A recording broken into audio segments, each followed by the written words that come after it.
Dando continuidade à nossa aula Educação Étnica, vamos iniciar a parte 2. Ao concluirmos a primeira parte da aula sobre educação étnica, afirmamos que a Lei 10.639 de 2003 prioriza a diversidade cultural presente na sociedade brasileira e, portanto, na sala de aula, de modo que as ideias sobre reconhecimento, respeito à pluralidade cultural, democracia e cidadania prevaleçam em todas as relações que envolvam a educação e a comunidade escolar, desde o procedimento de formulação de políticas educacionais, de elaboração de currículos escolares e de formação de docentes, até as atividades pedagógicas, metodológicas e de acolhimento de educandos. É importante que tenhamos a escola como espaço de ações afirmativas para a educação étnico-cultural e de socialização. É necessária a capacitação dos docentes para que possam contribuir e participar dessa oportunidade de correção de injustiças e práticas de valores excludentes no espaço escolar e para a inclusão de forma pedagógica e didática de temáticas relacionadas à questão racial nas várias áreas do conhecimento. Logo, em relação à diversidade cultural, o que se espera do docente? Espera-se dos docentes ou educadores o respeito às identidades culturais e religiosas transmitidas aos educandos, tanto pelas famílias, bem como pelos meios sociais em que eles vivem. Apoiado na Lei 10.639 de 2003, em 2004, o Conselho Nacional de Educação, em parecer, aponta para a necessidade de diretrizes que orientem a formulação de projetos empenhados na valorização da história e cultura dos afro-brasileiros e dos africanos, assim como comprometidos com a educação de relações étnico-raciais positivas a que tais conteúdos deverão conduzir. Aliás, as diretrizes propostas pelo parecer 003 de 2004 visam mais as atribuições das escolas, determinando a estas incluir entre os estudos e atividades diárias as contribuições histórico-culturais dos povos indígenas e dos descendentes asiáticos, além das de raiz africana e europeia. Em relação ao tema a educação para a diversidade étnico-racial e o cotidiano escolar, estudos comprovam que em escolas públicas e particulares, a temática racial vem à tona como um elemento que colabora para a inferiorização daquele aluno identificado como negro.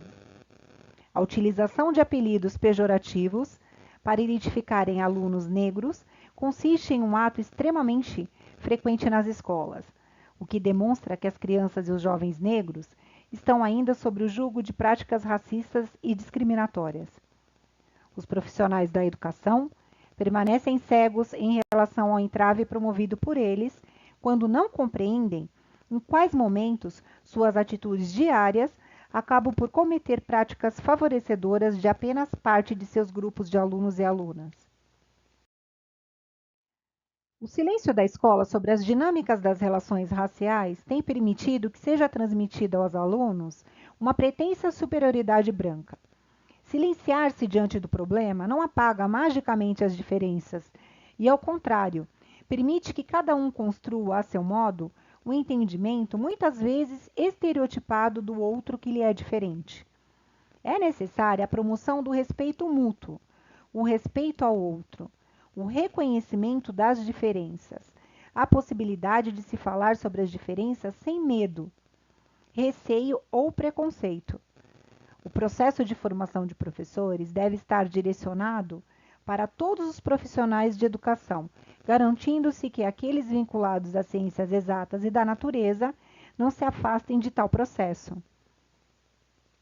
É importante que tratemos da questão racial como conteúdo multidisciplinar e interdisciplinar que poderá ser trabalhado durante todo o ano letivo. É importante que façamos com que o assunto não seja reduzido a estudos esporádicos ou unidades didáticas isoladas, no intuito de evitar que seja considerada uma questão exótica, sem relação com a realidade vivida do aluno.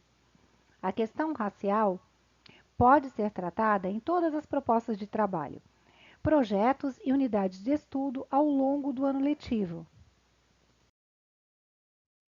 Sobre a importância da multidisciplinaridade e interdisciplinariedade. Ambas significam formas de articulação entre as disciplinas. No âmbito da educação infantil, o adequado é que façamos referência ao trabalho intercampus, pois na educação infantil trabalhamos com diversos campos de experiência e não com disciplinas em especial. Sobre a interdisciplinariedade, podemos afirmar que na organização do contexto educativo, cabe identificar as estratégias de trabalho a partir do arranjo curricular proposto na Base Nacional Comum Curricular, a BNCC. Primeiramente, é importante compreender que os campos de experiências ocorrem em relação uns com os outros numa perspectiva intercampus. Eles são pensados dentro do planejamento do cotidiano, quando o professor identifica os campos em evidência para as experiências propostas e articula os objetivos de aprendizagem e de desenvolvimento dos variados campos para traçar sua estratégia educativa.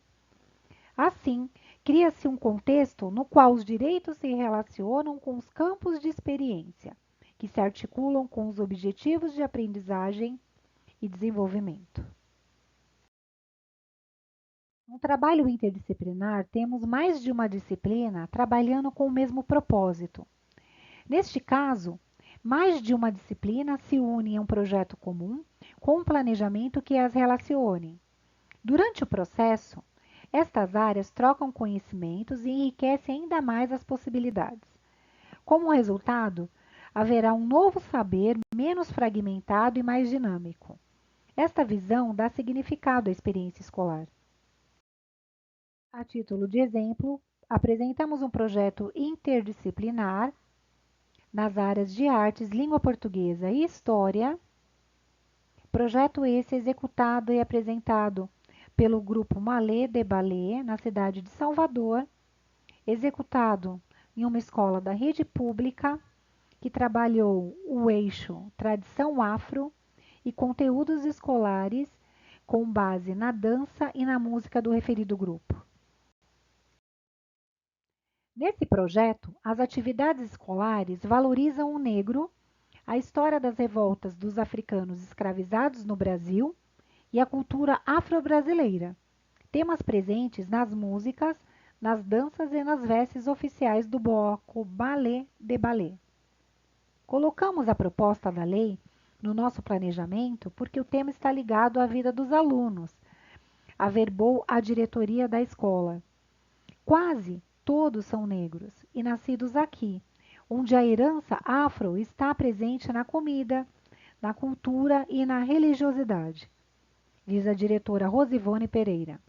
Além disso, a escola está num contexto de vulnerabilidade social. Os alunos precisam acreditar que podem superar essa realidade. Um segundo caminho foi utilizado na execução do referido projeto. Esse caminho é a literatura. A contação de histórias na educação infantil envolveu os pequenos que foram reunidos em roda junto da professora Luciana.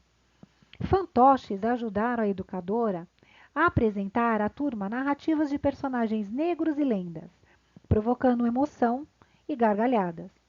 Os livros trazidos para as rodas de leitura são sobre personagens negros. Eles aparecem também na hora da contação de histórias.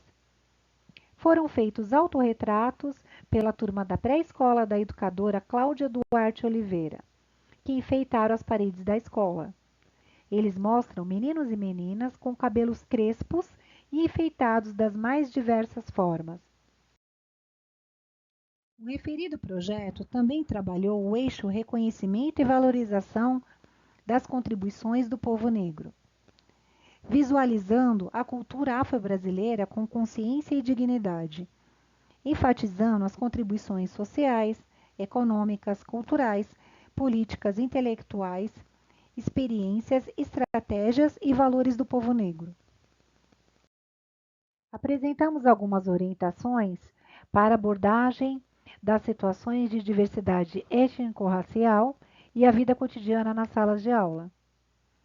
Em vez de tratar as questões raciais de forma isolada e esporádica, é necessário que realizemos a contextualização das situações cotidianas, no intuito de fazer com que os alunos aprendam conceitos, analisem fatos e possam então intervir na realidade para transformá-la. As atividades podem considerar alguns princípios que demandem uma determinada visão de mundo, que, assim sendo, valorizem o coletivo e não somente o individual, e que apontem na direção de uma problematização de uma memória local, nacional e, ao mesmo tempo, ancestral. Por exemplo, nas aulas de estudos antropológicos, poderá ocorrer a proposição de um trabalho sobre tribos africanas, estabelecendo relações entre a maneira de viver desses povos e a nossa. Poderão ser oferecidos livros com fotos para as crianças, que em grupos escolham quais etnias chamavam a atenção e que perguntas sobre elas gostariam de ver respondidas. Questões sobre os povos do sul da África poderão ainda ser esclarecidas durante as atividades. Orientações para o trabalho, objetivando combater as posturas etnocêntricas para a desconstrução de estereótipos e preconceitos atribuídos ao grupo negro. Os conteúdos da área de ciências poderão ser fortes aliados na efetivação dessa metodologia, principalmente por meio da aprendizagem de conceitos e da posterior revisão de nossos próprios conceitos. Aliar o saber científico ao saber pedagógico, em busca de fomentar a problematização das práticas sociais para a sensibilização de um olhar mais crítico diante da realidade. Incorporando o conteúdo do currículo escolar à história e cultura do povo negro. Os estudantes compreenderão melhor os porquês das condições de vida dessas populações e a correlação entre estas e o racismo presente em nossa sociedade. As situações de desigualdade deverão ser ponto de reflexão para todos e não somente para o grupo discriminado, condição básica para o estabelecimento de relações humanas mais fraternas e solidárias. Uma ação afirmativa do trabalho com a educação étnica ou étnico-cultural está a recusa de material pedagógico contendo imagens estereotipadas do negro, como postura pedagógica voltada à desconstrução de atitudes preconceituosas e discriminatórias. Também é importante a escolha de estratégias que visem o fortalecimento da autoestima e do orgulho ao pertencimento racial de seus alunos e alunas. A instituição escolar terá como meta promover o nível de reflexão de seus educadores e educadoras, instrumentalizando-os no sentido de fazer uma leitura crítico ou crítica do material didático, paradidático ou qualquer tipo de produção escolar. Aqui apresentamos, a título de exemplo de material inadequado para utilização nas escolas, o livro de Monteiro Lobato, que foi apresentado a uma denúncia no Conselho Nacional de Educação no ano de 2010 e foi publicada a questão em relação à análise da obra ou das obras de Monteiro Lobato. À época, o que foi apresentado foi a crítica que se concentra no tratamento dado ao personagem Tia Anastácia na obra e nas referências a animais como urubus, macacos e feras africanas. Este fazendo menção, uma menção revestida de estereotipia ao negro e ao universo africano. E se repetiu em vários trechos do livro referenciado. Essas explicações, essa fundamentação para a possibilidade de vedação de utilização nas escolas ficou evidenciada numa nota técnica da Secretaria de Alfabetização e Diversidade, citada pelo Conselho Nacional de Educação. Sobre a construção coletiva e alternativas pedagógicas com suporte de recursos didáticos adequados.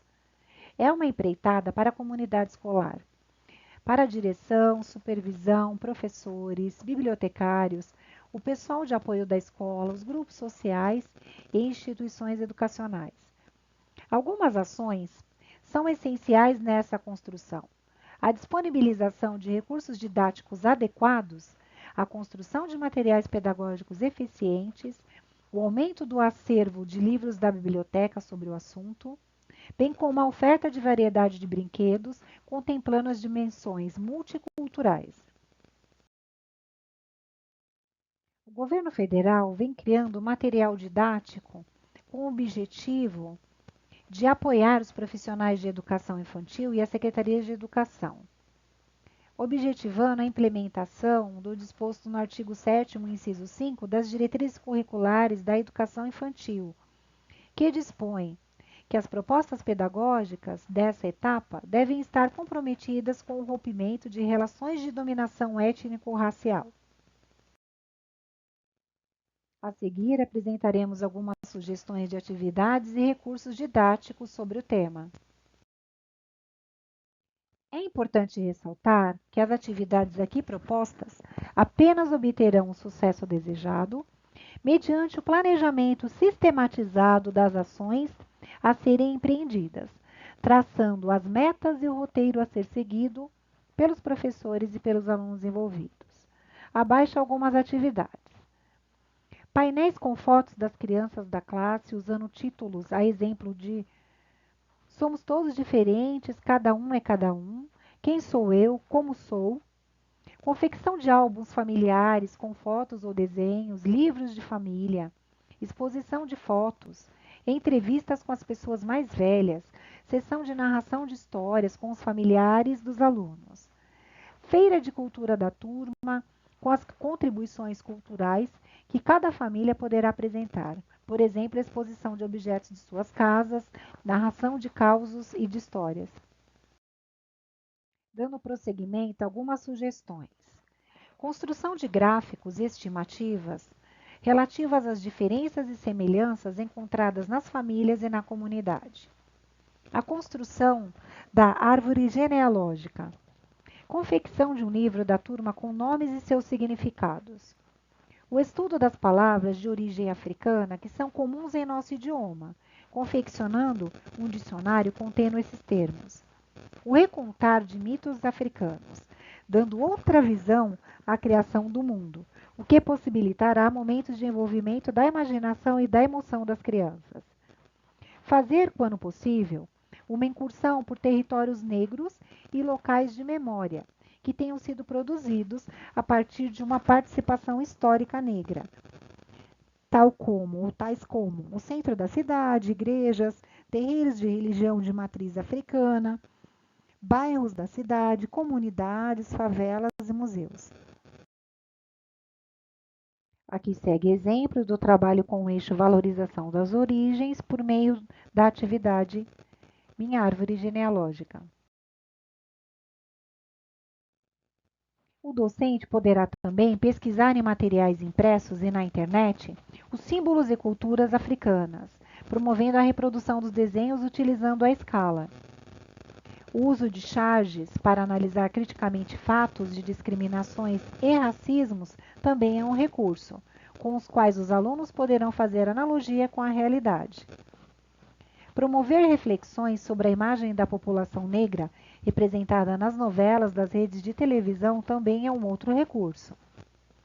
Incentivar debates acerca da legislação atual sobre racismo e as ações afirmativas da atualidade também é um novo recurso, bem como a utilização de estratégias relativas a debates, a júri simulado a partir de enquetes, expressando situações de racismo representadas pelos alunos. Também poderá ser feita a fomentação, a formação de grupos de teatro com a proposta de interpretação e encenação de textos que reflitam a questão racial. Um outro recurso também que pode ser utilizado é fazer o levantamento e análise de obras de artistas negros, ou que trabalham com a temática étnico-racial, estudando suas obras e suas biografias. Criação também de um folder sobre artistas negros e suas obras, promovendo uma pequena exposição de trabalhos inspirados nesses artistas. Pesquisar alguns dos instrumentos musicais de origem africana. Planejar e selecionar materiais alternativos para a confecção deles. Fazer exposição dos instrumentos confeccionados com explicação e história de cada instrumento. Promover o trabalho de pesquisa histórica sobre festas e danças regionais, sobretudo aquelas ligadas à cultura negra. Apresentar essas pesquisas para a comunidade. Pesquisar sobre a capoeira, realizando um paralelo com a resistência do povo negro. Outro recurso é fazer levantamento e ouvir, interpretar e debater acerca de músicas que tratem de maneira positiva a pessoa negra, seja criança, adolescente, jovem ou adulta, seja feminina ou masculina. Possibilitar a criação de uma rádio pelos estudantes, como também um jornal periódico ou mural, onde a discussão esteja presente, também é um recurso. A seguir, apresentamos alguns recursos didáticos de diversas modalidades. Em conclusão, apresentamos alguns eixos que devem ser observados para o trato com o tema e o trabalho a ser realizado com as nossas crianças. Vamos enfatizar aqui a importância do pensar sobre o espaço e o ambiente que será realizado o trabalho com as crianças. Aqui apresentamos algumas observações em relação a alguns eixos, tais como corpo, movimento e brincadeira. O trabalho com o corpo, o movimento e a brincadeira merecem atenção especial, porque é no corpo que o racismo ganha concretude e visibilidade na educação infantil. Sobre o jogo simbólico. Nas brincadeiras de faz de conta, as crianças aprendem a reproduzir os gestos e a fala de pessoas em diferentes papéis sociais ou de personagens de filmes ou de histórias lidas. Sobre o jogo de destreza e raciocínio lógico. No processo de desenvolvimento corporal, cognitivo e afetivo, as crianças apreciam jogos de regras nos quais precisam alcançar determinado objetivo, obedecendo a limitações impostas pelas normas pré-existentes ou acordadas no momento pelo grupo. Sobre a música e movimentos expressivos. Entre eles, a dança é uma importante herança dos povos africanos, fonte de prazer e de autoconhecimento e sociabilidade, que enseja muitas possibilidades expressivas e aperfeiçoamento dos gestos, que merece lugar de destaque na educação infantil. Em todas as situações, precisa-se contemplar a promoção para a igualdade racial.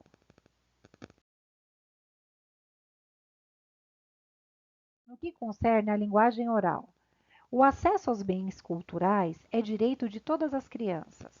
A linguagem que se expressa em dois domínios, o oral e o escrito, é uma das mais importantes heranças culturais. Sobre as expressões plásticas, é necessário também atender ao critério da diversidade de modalidades e materiais em combinação com a continuidade no tempo, para assegurar-lhes a oportunidade de construir um percurso próprio.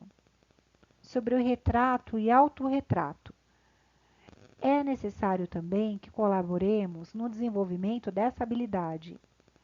Vale fazer rodas de apreciação de desenhos da própria, de colegas e de artistas que fizeram retratos e autorretratos.